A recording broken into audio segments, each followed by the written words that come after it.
I flew 1,000 miles to Savannah, Georgia, just to watch my own son, Rhys Harrington, treat me like dirt at his $1 million wedding. But when a scared man slipped me a stained note, "The groom is already married. Call the police," the humiliation vanished. My simple, noble son was marrying the governor's daughter, but he wasn't just committing fraud. He was plotting a murder that would make him rich. My name is Diana Sterling, and I am 58 years old. For 2 decades, I had dedicated my life to the meticulous world of legal assistance at a small firm in Atlanta. I wasn't wealthy, but I was principled. I believed in dignity and respect, especially within the family. Yet, here I was, tucked away at a small, round table near the kitchen entrance of the Savannah Grand Hall, seated next to the flower arrangement coordinator and 2 security guards. The moment Rhys saw me, he had instructed the wedding planner to find a spot that won't distract the photographer. I was the invisible matriarch at my own son's elite wedding.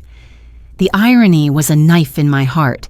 I had raised Rhys alone, working 2 jobs to put him through the best schools I could afford. I cooked his meals, helped him with his applications, and taught him that honor was worth more than a bank account. My son, the man about to marry Bianca Prescott, the daughter of Senator Prescott, was not the boy I raised.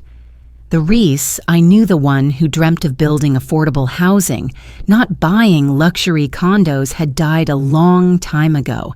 He'd become cold, obsessed with status, and deeply ashamed of his humble origins. "Mom, you should try to blend in," he had told me during a brief, sterile phone call 2 days before the wedding. "This crowd is different. They don't appreciate, well, our kind of people. Our kind." A subtle way of saying he wanted to erase me, erase Ernest, erase our whole simple life. The entire event was a display of wealth that screamed of desperation, not love. Bianca's dress alone was probably worth more than my entire retirement savings. I watched Rhys at the altar, impeccably dressed, his face a mask of calculated charm. Bianca was stunningly beautiful, but her eyes held a brittle quality, a deep sadness that worried me. The ceremony was about to begin. The officiant, a Judge Rhys had somehow persuaded to leave the Atlanta courthouse, cleared his throat. I gripped my small, worn clutch bag, focusing on keeping my expression serene, fighting the urge to stand up and scream. My son is a fraud! But I hadn't come all this way to embarrass him. I came to give him a mother's blessing. However hollow it felt, it was precisely at that moment, as the organ music swelled for the bride's walk, that a man in a waiter's uniform darted past my table. He wasn't carrying a tray. As he brushed past, his hand moved quickly, slipping something into my purse. I barely felt it, but I saw the stain on the paper, a dark mark like dried grease or cheap ink. I looked up, but he was gone, blending seamlessly back into the background of the sprawling hall. My heart hammered in my chest. What was that prank? A desperate plea. My hands, trembling slightly, reached into the purse. My fingers closed around a folded piece of paper. The handwriting was frantic, almost illegible, but the message was clear. Scrawled in black marker, "The groom is already married. Call the police. The bride is a target." My initial thought was denial. This had to be a joke, a tasteless stunt orchestrated by some disgruntled ex-girlfriend or rival. But the sheer terror I felt, coupled with Rhys's strangely calm expression at the altar, told me otherwise. The note didn't say my son was cheating, it said he was already married. And the bride was a target. This wasn't about adultery or embarrassment. This was about something far darker. I looked up again, scanning the enormous room. Rhys was smiling at Bianca, the picture of a devoted groom. But beneath that smile, I suddenly saw the same coldness, the same calculated ambition that had always made me uneasy. Rhys wasn't just marrying into wealth, he was closing a deal, and the price tag might be more than just money. I needed air. I needed to understand who had sent this note, and what horrifying truth it was trying to expose. The note in my hand felt scorching hot. The groom is already married. Call the police. The bride is a target. I had to get out. I pushed back my chair, murmuring a quick apology to the bewildered flower coordinator. My movement caught the eye of the head security guard, a burly man who Rhys had personally hired. He gave me a sharp, questioning look. I simply placed a hand to my head and hurried toward the nearest exit. Not the main door, but a discreet service exit that led to the patio garden. Once outside, the reality of the situation crashed over me. Rhys, my son, a murderer, a conspirator. It seemed impossible. Yet, the same cold ambition that made him seat me by the kitchen was the fuel for this monstrous plan. For years, I had watched him drift away. The gap between us began when he graduated law school and chose a lucrative, if morally ambiguous, path in real estate over his initial dream of public defense. The real money is in managing the assets of the elite. Mom. He had argued 3 years ago, poverty is a choice. I choose wealth. Those words, poverty is a choice, hurt more than any physical insult. He had essentially erased my lifetime of sacrifice and honest struggle. His ascent was meteoric, but brittle. Rhys began spending wildly to keep up appearances in the Atlanta elite circles. He bought a luxury loft he couldn't afford and started driving leased German cars. He needed status, and that need led him straight to Bianca Prescott. Bianca, the daughter of Senator Arthur Prescott, a political dynasty in Georgia. This wasn't a marriage, it was a merger, a desperate bid to solidify his status and access the family wealth. Rhys was deeply in debt. I knew that much from vague, strained phone calls where he always deflected questions about money. He was drowning in it. The most disturbing part was the coldness. Rhys had a perfect poker face, just like the matriarch I strived to be. He was composed and strategic, but for evil ends. At the moment he should have been filled with love, he was preoccupied, checking his watch, as if waiting for a business deal to close. I checked the number from which the mysterious waiter had come.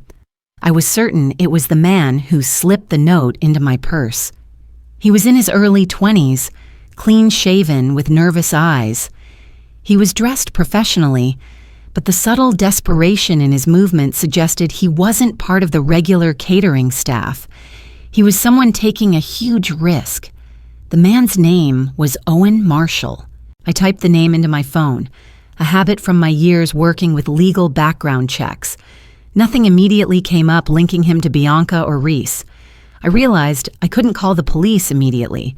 If I made the call based solely on an anonymous, stained note, Rhys would simply paint me as a grieving, jealous mother suffering from senile paranoia, a familiar trope used to discredit older women. I needed a name, a date, a document, something tangible. I needed proof that was more solid than a napkin confession. The note's message was the key. The groom is already married. This suggested bigamy, a crime. But the second part, the bride is a target, pointed to something far worse, an insurance plot. I forced myself back inside the grand hall, moving quickly to the library corner, where the wedding documents lay open for a few key signatories.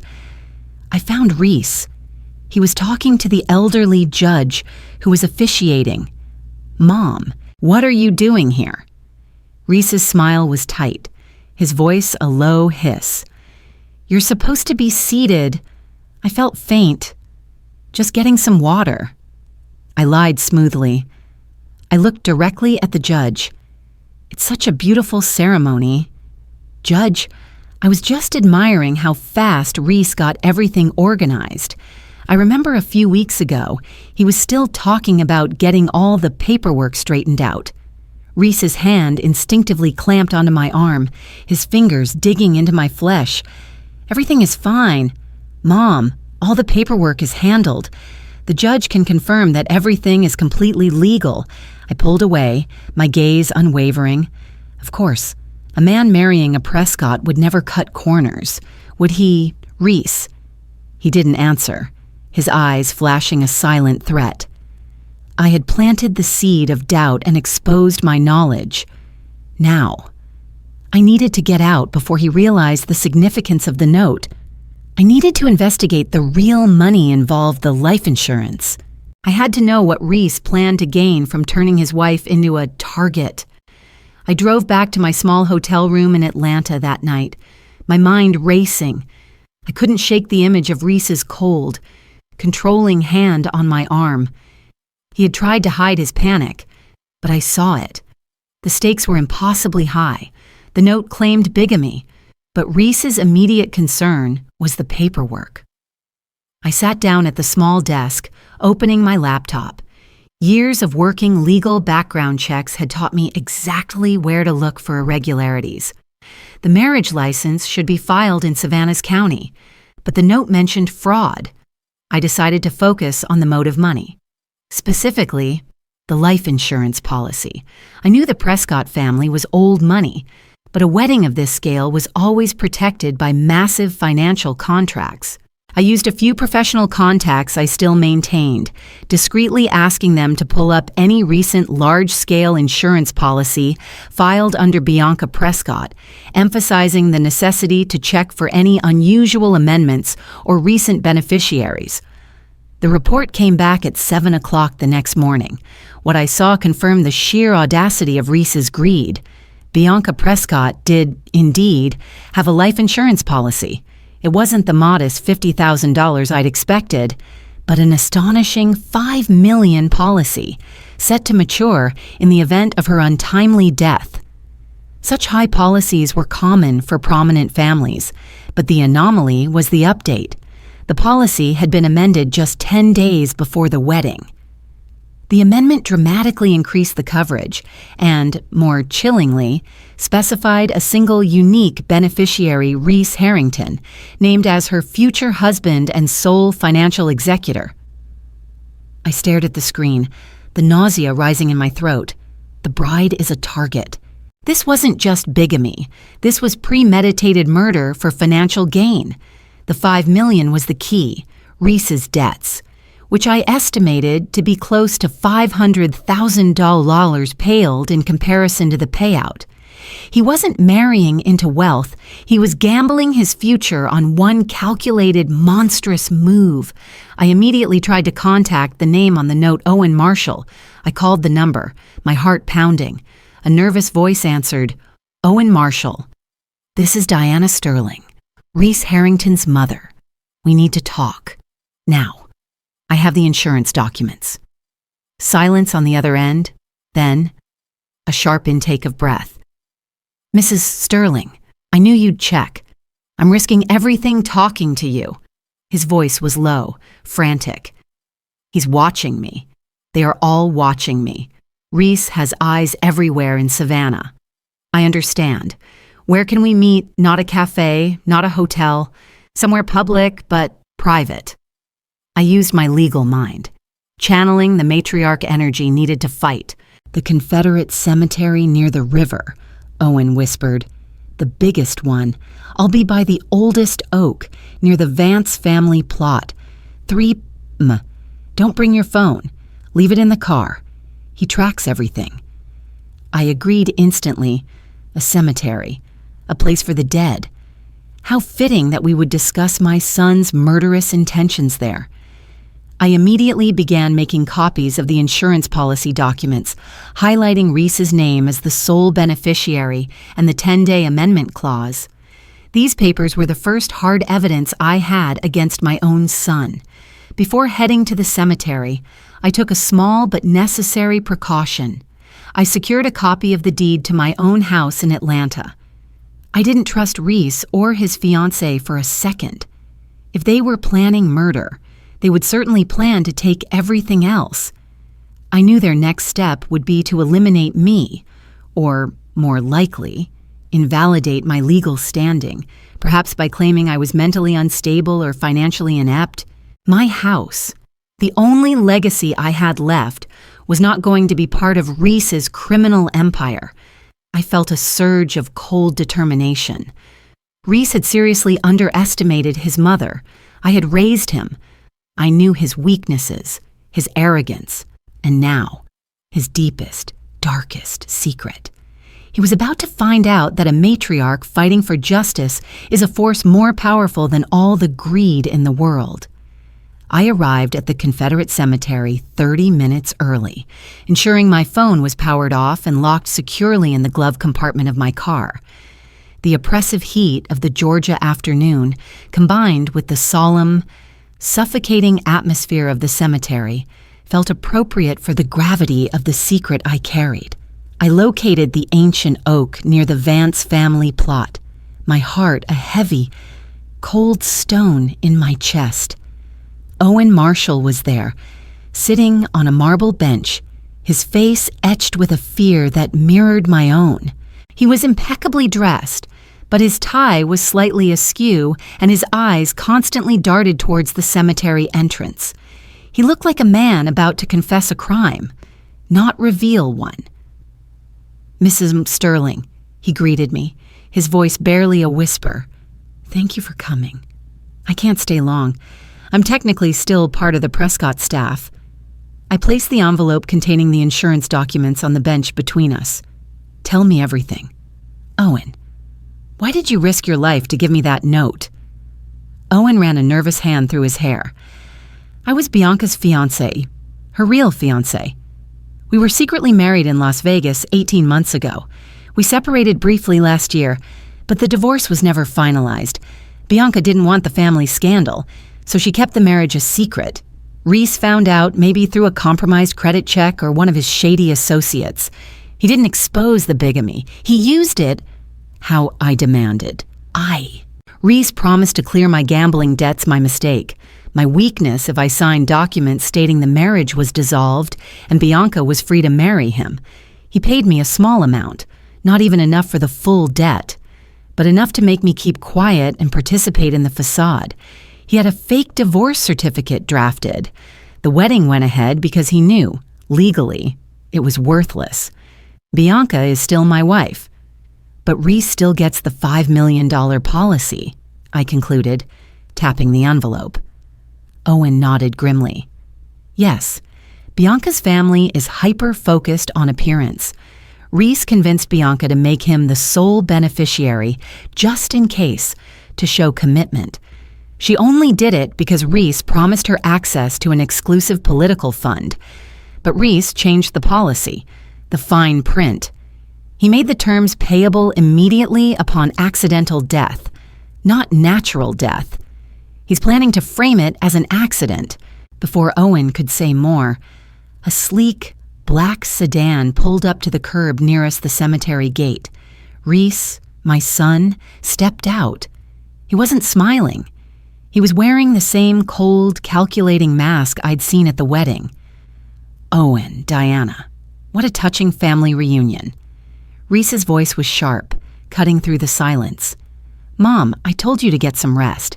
And Owen, I thought you were setting up the tables for the senator's luncheon tomorrow. Rhys approached our bench slowly, deliberately. Owen immediately stood up, looking terrified.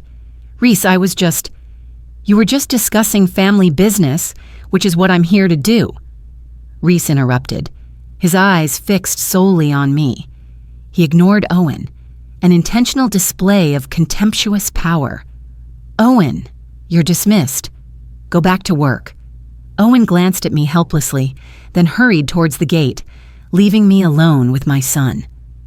Rhys sat in Owen's vacated seat, placing a pristine white folder on top of the insurance documents. I see you're still playing detective.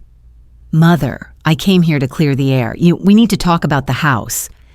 The sudden switch to my Atlanta property was a calculated move, a distraction and a threat wrapped into one. The house is my property, Rhys, not yours. It was your property, he corrected, his voice dangerously smooth. But you know how precarious your financial situation is. I, along with Bianca, have arranged a better solution for you. We need to leverage the house. Mother, we need the deed signed over to the holding company I established. It's temporary collateral for a new investment, a brilliant one. You sign the deed over, and we will place you in a comfortable, upscale retirement community in South Carolina. You won't have to worry about maintenance, taxes, or, frankly, being alone. He was asking for the deed, the symbol of my independence, in exchange for exile. He was attempting to remove the very foundation of my dignity. You want my house, Rhys? After you tried to steal my husband's legacy, I stopped myself, almost mentioning the dead Ernest Hayes of the original story, but quickly corrected the narrative. After you commit bigamy and plot to murder your bride, you think I'm going to hand over my deed. Rhys leaned closer, his eyes ice cold.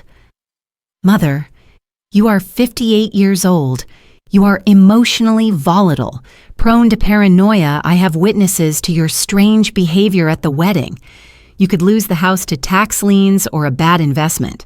Or worse, you could be deemed mentally incapable of managing your assets. You cooperate voluntarily. Or I will use legal channels to prove you are no longer fit to hold that deed. This is about your protection, Diana, and my reputation. The threat was clear: hand over the house, or I will destroy your reputation and independence. This wasn't about money anymore. It was about Rhys asserting total control. You are going to take my house and put me in a home, Rhys.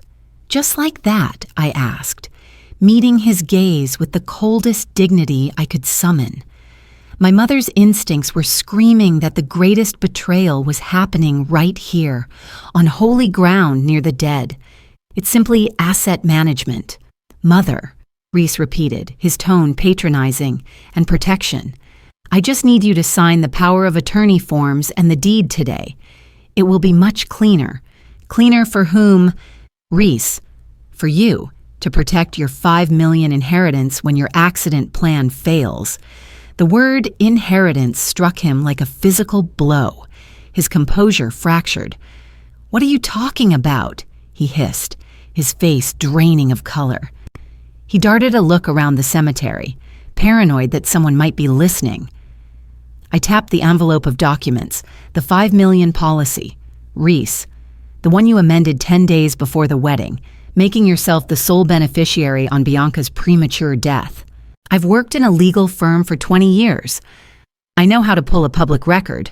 Rhys, you underestimated my expertise. You underestimated me.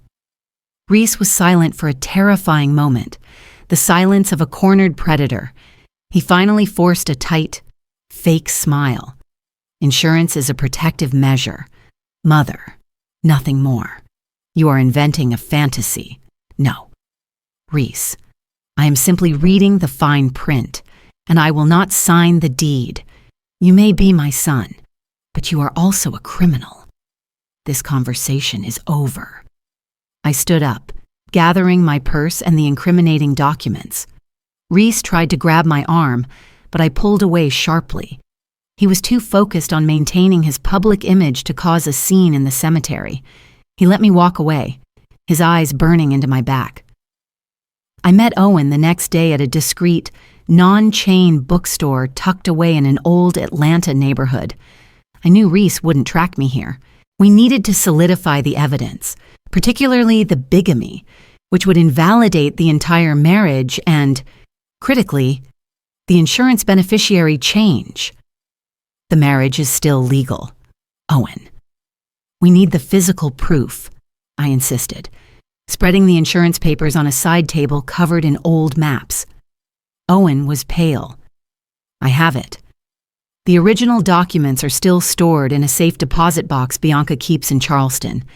The marriage certificate and the real, unfiled divorce papers. Bianca never intended to go through with the separation. She was too proud. She was planning to divorce Rhys right after the election once she had secured his father's political support. Rhys was just a means to an end for her. 2. a status symbol, not a husband. So, the marriage is void, and the beneficiary status is voidable. But Rhys won't stop. He needs the money urgently, doesn't he?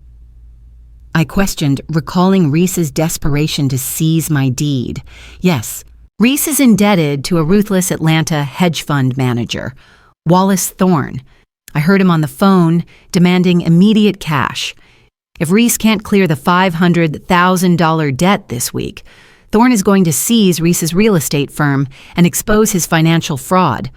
Owen paused, swallowing hard. He's desperate enough to execute the accident early. He mentioned the Georgia Lakes cabin, a rustic retreat Bianca owns near Lake Lanier. They are going up there this weekend, alone, to decompress after the wedding stress. My blood ran cold. The secluded cabin was the perfect location for a fatal accident. What kind of accident? Owen. How is he planning to stage it? I don't know the exact method, but I overheard him talking to someone about faulty wiring and a gas leak, something that looks like a tragic, unpreventable mishap. He was talking about using a delayed fuse, something that would ignite the gas hours after he left the cabin. The sheer coldness of the plan was horrifying. Rhys wasn't just a greedy businessman, he was a calculated murderer. I felt the familiar matriarch steel hardening inside me. My focus shifted from protecting my house to protecting Bianca's life and gathering the evidence needed to ensure Rhys would face the full weight of the law. I needed more than paper. I needed a confession. We need a confession. Owen, I stated firmly, he's too smart for the paper trail alone. We need him admitting the bigamy, the insurance fraud, and the murder plot. Do you have access to any of his recording devices or his phone? Owen shook his head. He's meticulous.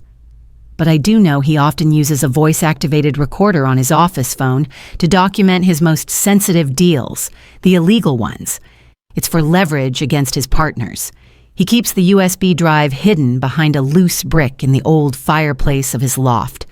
He thinks no one knows about it, but I found it when I was helping him move in. A hidden USB with potential audio evidence. This was the moral ingenuity I needed to defeat Rhys's greed. I need that USB drive. Owen, it's the key to everything.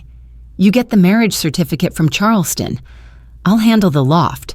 Getting into Rhys's downtown Atlanta loft was the most dangerous part of the entire plan. He was meticulous about security, treating his home not as a sanctuary, but as a fortress. I knew I couldn't risk breaking in, but luck, or perhaps fate, was on my side. Rhys was preoccupied with his trip to Lake Lanier, and he had forgotten to disable the code for his cleaning service. I used the window of time between the cleaner leaving and Rhys departing for the secluded cabin. I found the loose brick behind the old ornamental fireplace mantel exactly where Owen had described. My hands, trained over years of indexing legal documents and searching for obscure clauses, were now used for breaking into my own son's lair. Behind the brick, nestled in the dust, was a small, encrypted USB drive. I slipped it into my pocket, the cold plastic a strange mix of terror and triumph. Back in my small Atlanta apartment, I used a secure, unregistered laptop, another precaution learned from my legal career to access the USB drive. The contents were chilling. The drive contained dozens of hours of recorded phone conversations, labeled with cryptic code names. I spent a frantic night sifting through the files, searching for the keywords Owen had mentioned Bianca, insurance, wiring, gas leak. Finally, I found the file labeled Lake Closing Contract. I pressed play. Rhys's voice, cold and devoid of emotion, filled the room. We're moving the timeline. The market is panicking. Wallace Thorne is calling in the $500,000 note by Monday. It has to look like a complete tragic accident. No witnesses, nothing traceable. A deeper when a gruff voice replied the voice of an accomplice, likely an electrician or handyman Rhys had hired for the job. The setup is clean. I'm rerouting the gas line from the stove to the old heating vent, then wiring a cheap timer to spark the leak. Looks like a faulty antique furnace. It will ignite about 4 hours after you leave the cabin. You need to be far away. Rhys, you have an ironclad alibi, right? Of course, Rhys sneered. I'll be driving back to Savannah, making sure my phone pings the towers along the I-16 corridor. Everyone will assume Bianca and I were enjoying a final, romantic weekend at the cabin before our marriage becomes official. Tragic. A beautiful, tragic accident. The air thickened with horror. He was discussing the murder of his own bride with the casual tone of arranging a business lunch. But then, the recording took a turn that made my blood run ice cold. A chilling parallel to the matriarch's worst fear. The accomplice asked, "And what about the mother, Diana Sterling? I hear she's sniffing around the insurance policy." Rhys laughed a dry, joyless sound. "The old woman is becoming a nuisance. She's rambling about bigamy and murder plots. Grief and age. It's the usual senile paranoia. I'm afraid, if she keeps causing trouble, Bianca and I have already signed the legal papers with a lawyer. We can have her declared mentally unfit to manage her own finances by the end of the month. She goes to a secure facility in South Carolina. We sell her house, and the deed money clears the remaining debt. Win-win." My hands were shaking uncontrollably, not just from the imminent murder of Bianca, but from the realization that Rhys was actively planning to destroy my dignity, my home, and my mind.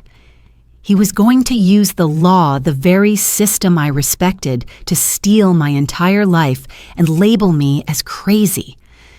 I immediately contacted Owen, who was already on the road, heading back from Charleston with the original marriage certificate. "Owen, listen to me. Rhys is going to Lake Lanier tomorrow. It's the cabin.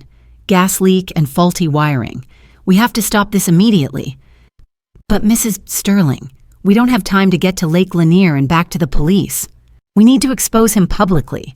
We need to create a social consequence he can't escape." Owen's words ignited a strategic flash in my mind.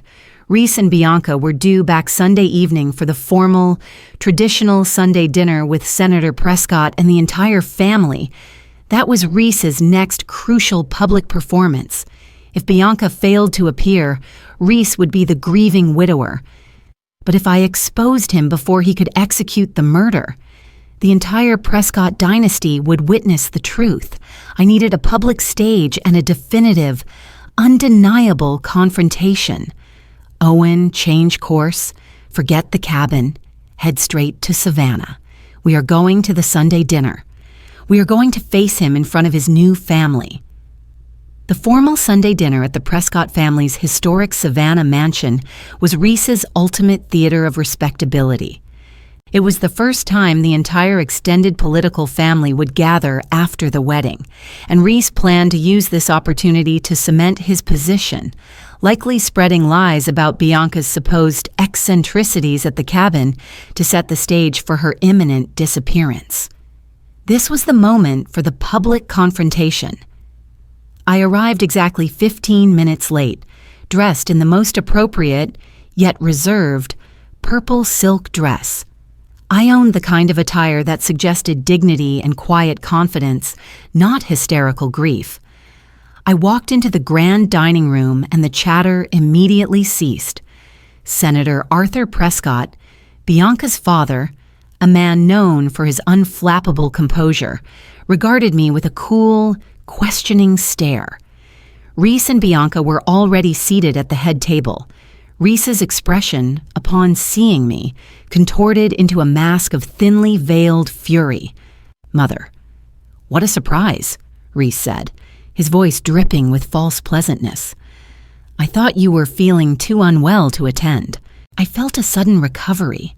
"Rhys, some matters cannot wait," I replied, my voice calm and steady. I ignored Bianca's wide, nervous eyes. I knew she was complicit in the bigamy and the fraud, but she was still a target, and I needed her safe. Senator Prescott intervened smoothly. "Diana, please. Have a seat.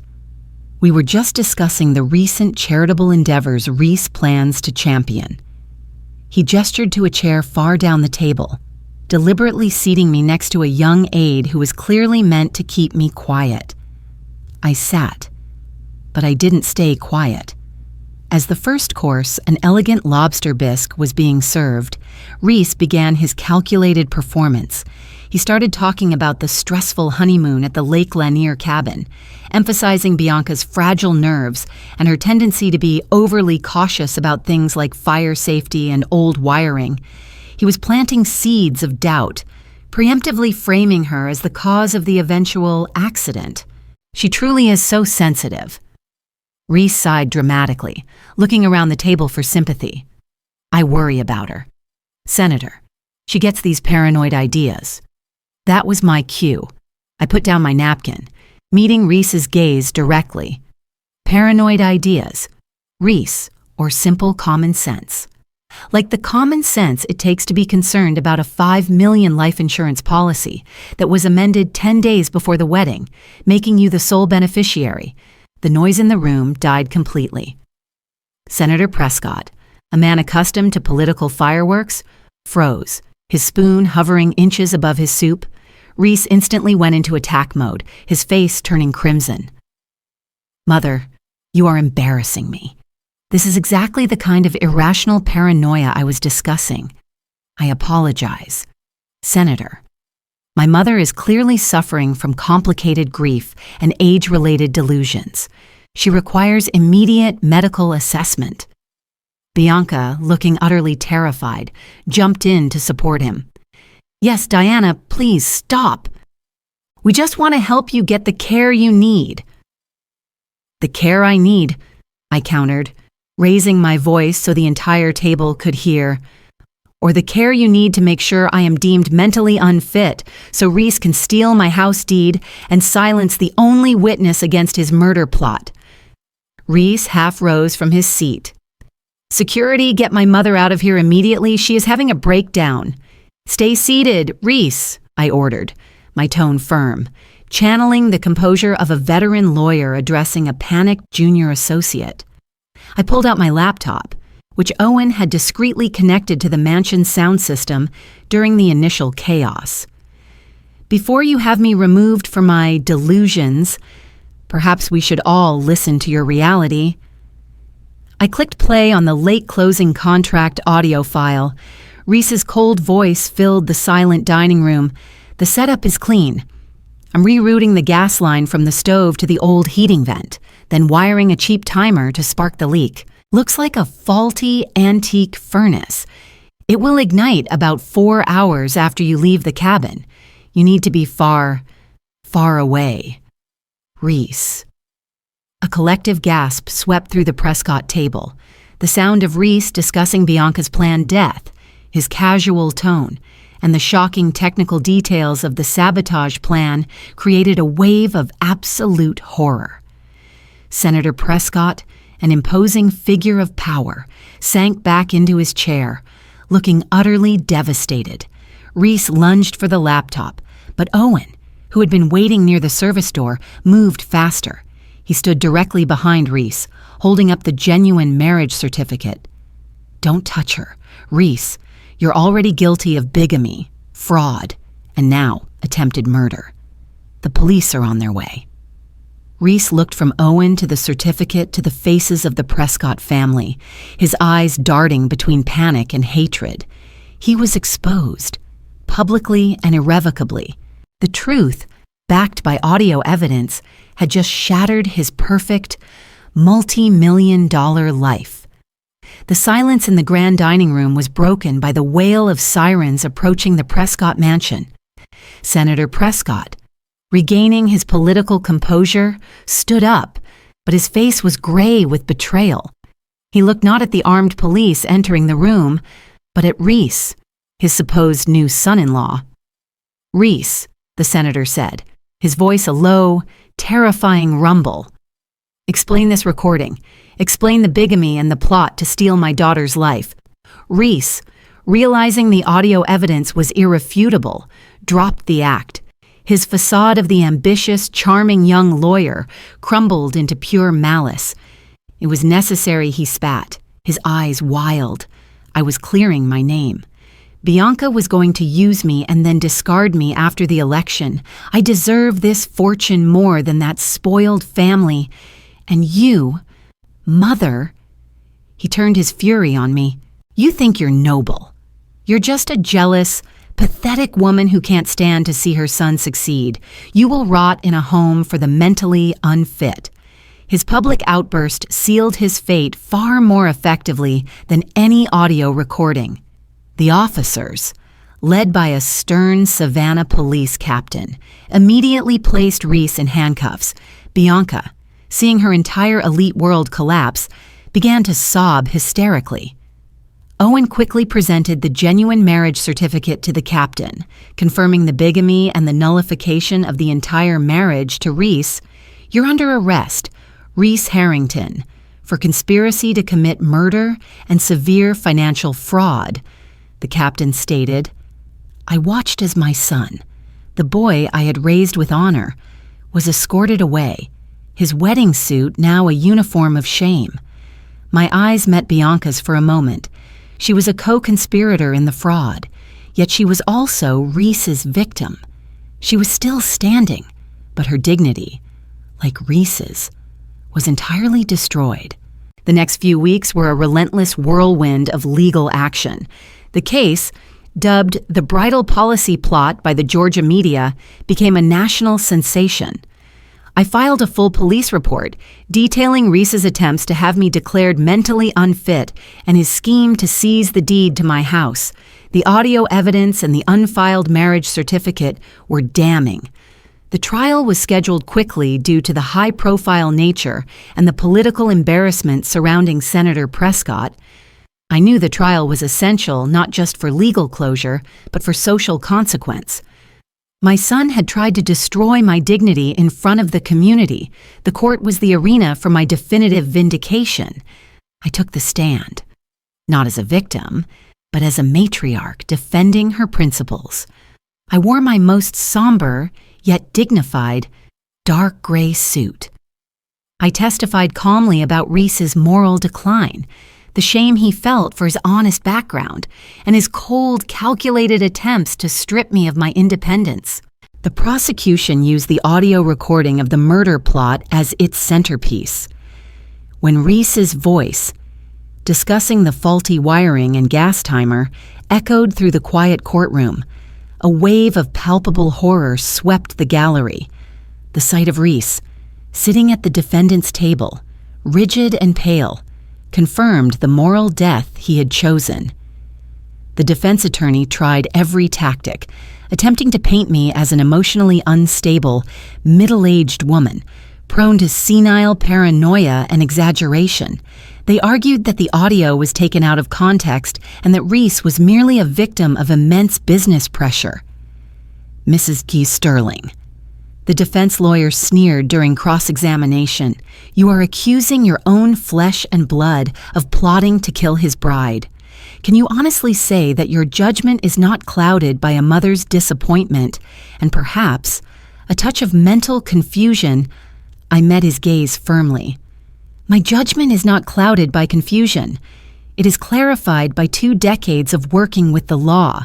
I am accusing my son based on audio evidence, official insurance documents, and a confirmed act of bigamy. Rhys plotted murder because he valued $5 million more than the sacred bond of family. Justice must prevail, not just for Bianca, but for the fundamental integrity of truth and dignity. My composure, my articulate delivery, and the undeniable evidence destroyed their defense. The jury, comprised mostly of people in the matriarch watcher age group, needed less than 4 hours to deliberate.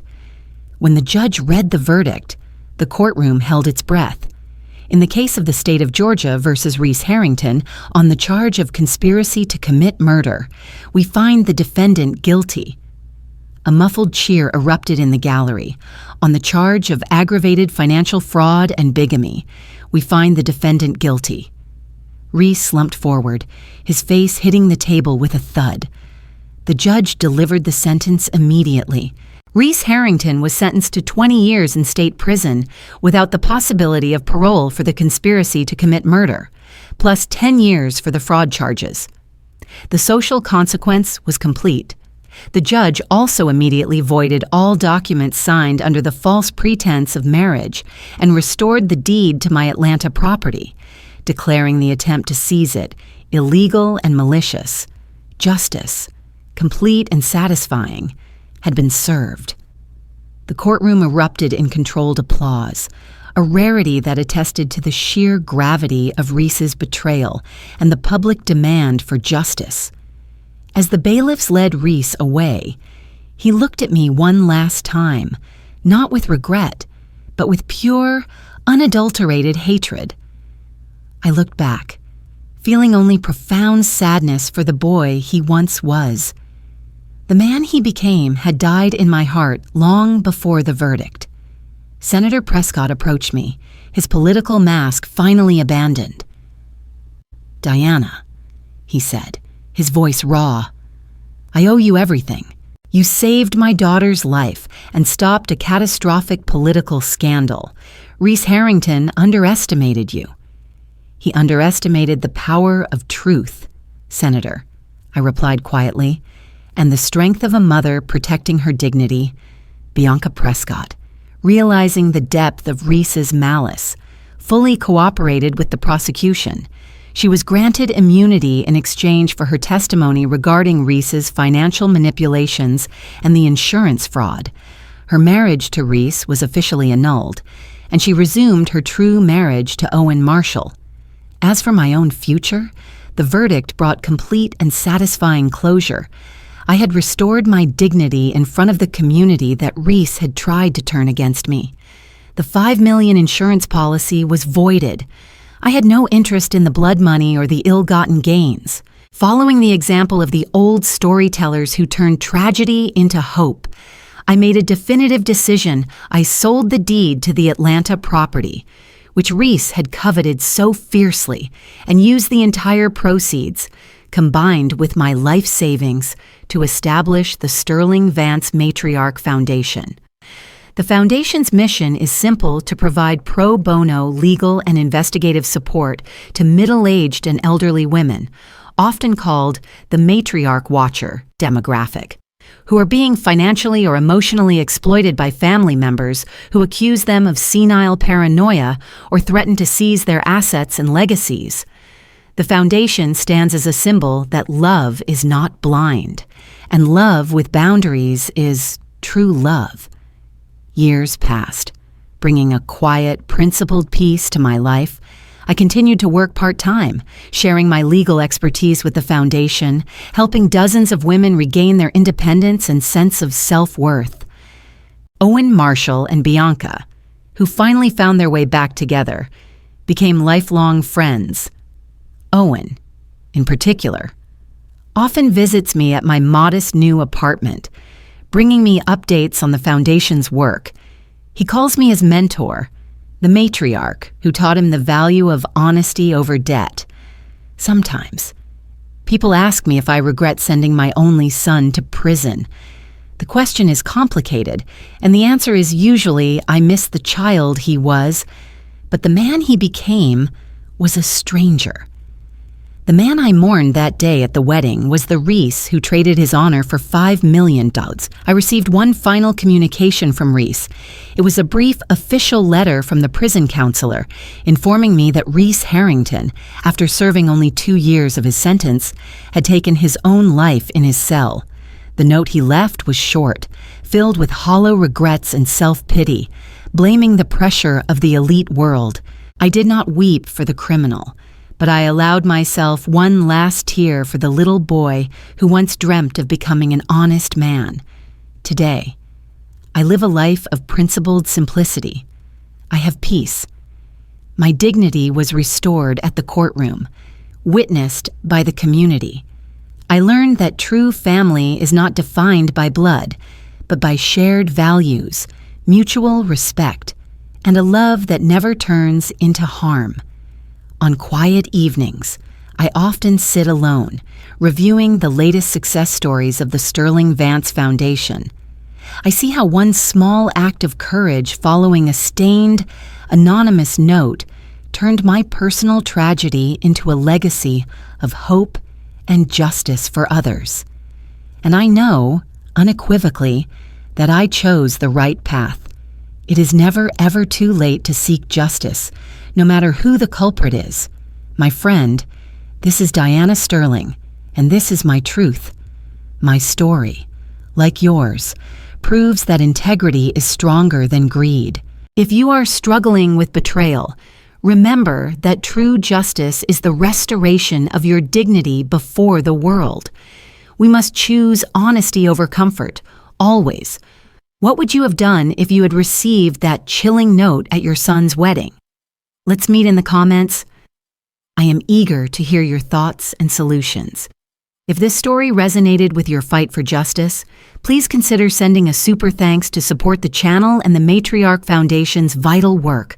Don't forget to subscribe for more true stories of triumph over betrayal. Thank you for listening.